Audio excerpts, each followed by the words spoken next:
Alors, on l'a déjà abordé tout à l'heure, hein, vous nous avez donné quelques exemples de pratiques efficaces qui sont en fait des exemples assez concrets, donc on voit assez bien l'importance et la faisabilité de former les enseignants à ces pratiques. Oui. On abordera la question de la formation des enseignants lors de la journée du 24 mai. Oui. Et probablement lors d'une autre interview. Mais en guise de conclusion de cette première interview, qu'est-ce que vous pourriez nous dire quant à la place que devraient prendre les recherches sur l'enseignement efficace dans la formation des enseignants? Je pense que c'est un incontournable.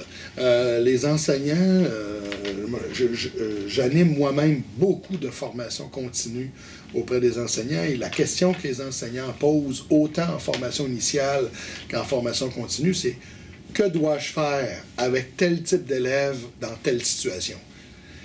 Les gens ont besoin de réponses, et la littérature scientifique fournit des pistes. Ce n'est pas parfait, aucune recherche est parfaite, mais le véritable enjeu de la formation, à mon avis, ne repose plus sur l'identification des pratiques efficaces.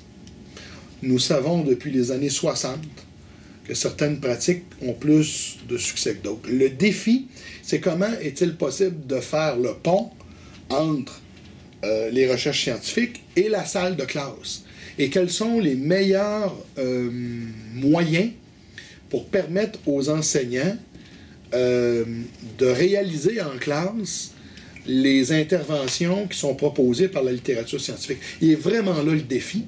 Une des dernières synthèses de la littérature que je viens de réaliser avec Mario Richard, Clermont-Gauthier et d'autres chercheurs, c'est que les gens nous disent: les enseignants, pour arriver à mettre en œuvre une pratique, ont besoin d'être accompagnés jusque dans la classe. Et plus un enseignant sait ce qu'il doit faire en classe, plus les probabilités qu'il le fasse augmentent.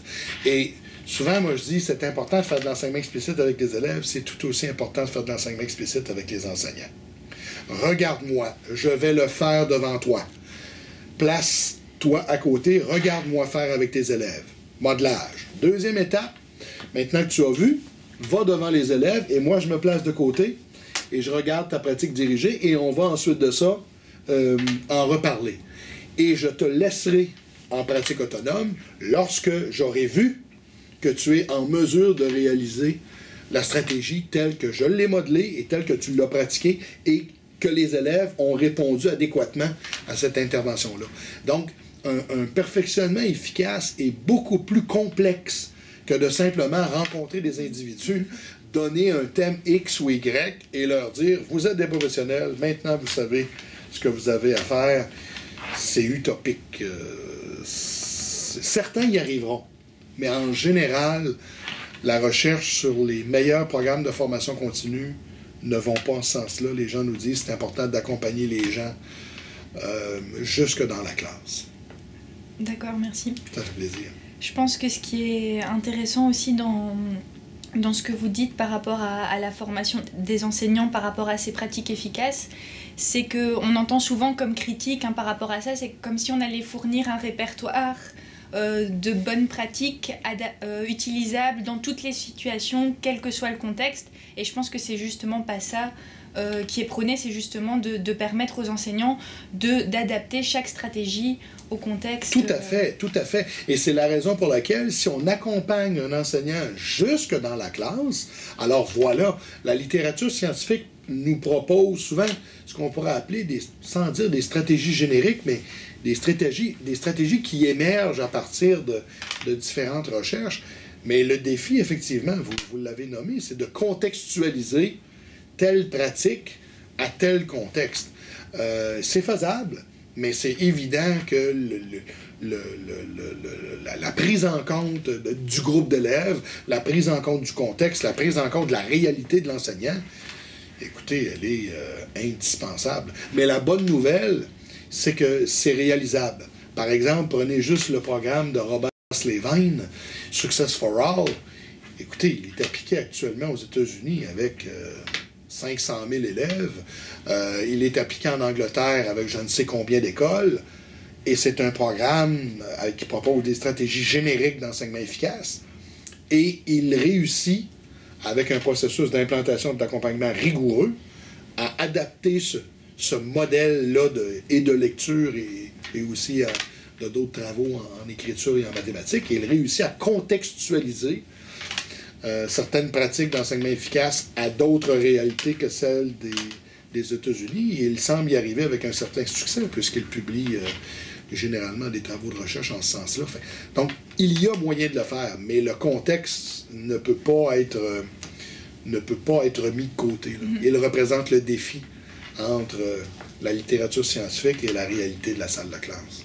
Sans tomber dans l'extrême inverse de cette critique, qui serait de dire qu'en fait, toute situation est singulière et particulière, et alors forcément, on ne peut rien prescrire, et donc on ne peut finalement rien faire. Exactement, et ça, c'est aussi, à mon avis, une aberration, là. Parce que les recherches en psychologie cognitive ont montré qu'entre les individus, bien sûr, il y a des différences, mais il y a de fortes ressemblances. Exemple, la mémoire de travail humaine, elle est limitée. Les pédagogies qui surchargent la mémoire de travail provoquent l'échec scolaire. Les pédagogies qui tiennent compte des limites de la mémoire de travail favorisent l'apprentissage des élèves. Donc, les ressemblances entre les individus nous amènent à pouvoir identifier, indépendamment du contexte, certaines stratégies qui semblent plus favorables à l'apprentissage des élèves que d'autres.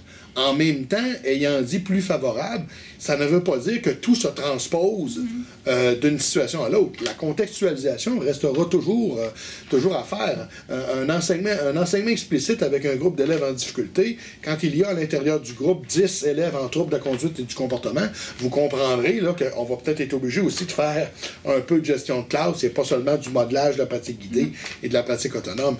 Il y aura toujours une contextualisation, mais un contexte particulier n'autorise pas à penser que tout est différent. Sinon, comment vous et moi aurions-nous réussi à apprendre? Oui, c'est ça. Il y a un minimum Les écoles ont beaucoup plus de ressemblances entre elles que de différences. Et ça depuis longtemps. C'est sûr. Merci. Ça fait plaisir. Eh bien, écoutez, je vous remercie d'avoir répondu à nos questions. Et donc, on attend maintenant avec impatience d'en apprendre plus les 22 et 24 mai lors de vos 2 conférences chez nous à l'Université de Mons. À bientôt. Merci. Merci.